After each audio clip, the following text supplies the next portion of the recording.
नमस्कार, मी पल्लवी. आज आपण करणार आहोत टमाट्याची चिप्स. चला तर मग व्हिडिओला सुरू करू. इथे मी 3 टमाटे स्वच्छ पाण्याने धुवून घेतले. आता हे बारीक साईजमध्ये कट करून घेऊ. आता उन्हाळ्याच्या सुट्ट्यासुद्धा लागलेल्या आहेत. मुलांना बाहेरचं खूप खावं असं वाटते, तर त्यामध्ये तुम्ही एकदा नक्की बनवून बघा हे टमाट्याची चिप्स. टमाटे मी छान बारीक साईजमध्ये कट करून घेतले. आता एक मिक्सरचं भांडं घ्यायचं, त्यामध्ये कट केलेले टमाटे घालून घ्यायचे आणि छान याची पेस्ट तयार करून घ्यायची.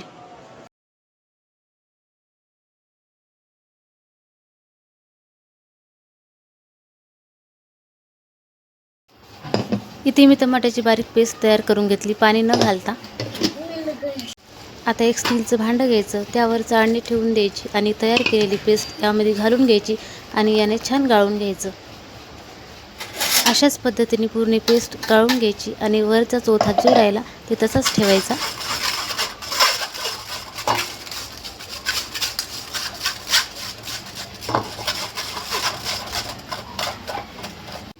तयार केलेल्या पेस्टमध्ये 1 वाटी गव्हाचं पीठ घालून घेऊ.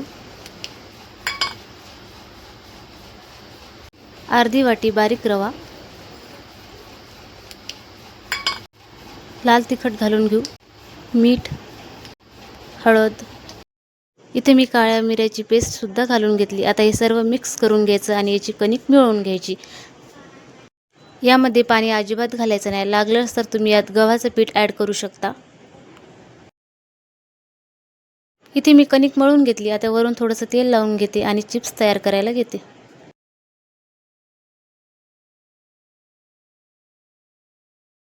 चिप्स तळण्यासाठी गॅसवर कढई ठेवू व त्यामध्ये तेल घालून घेऊ.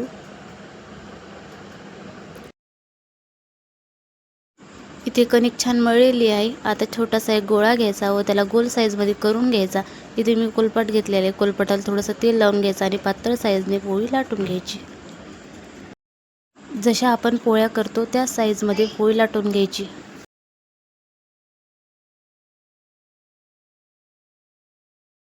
इथे मी पोळी लाटून घेतली. आता चमच्याच्या साहाय्याने डॉट डॉट काढून घ्यायचे आणि याला सर्कलमध्ये कट करून घ्यायचे. इथे आपण पोळी कट करून घेऊ चाकूच्या साहाय्याने.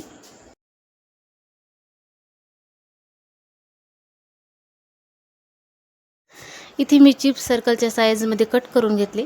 आता हे तळून घेऊ.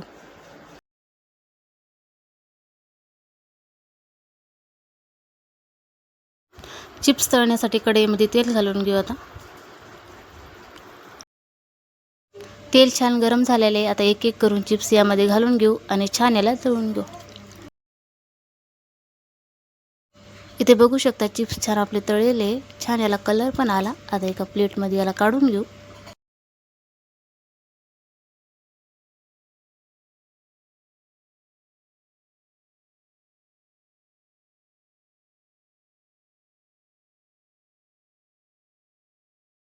इथे मी सर्व चिप्स तळून घेतले. वरून थोडासा चाट मसाला घालून घ्यायचा. व्हिडिओ कसा वाटला कमेंटमध्ये नक्की सांगा. व्हिडिओला लाईक शेअर करायला अजिबात विसरू नका. भेटूया अशाच एका नवीन व्हिडिओमध्ये.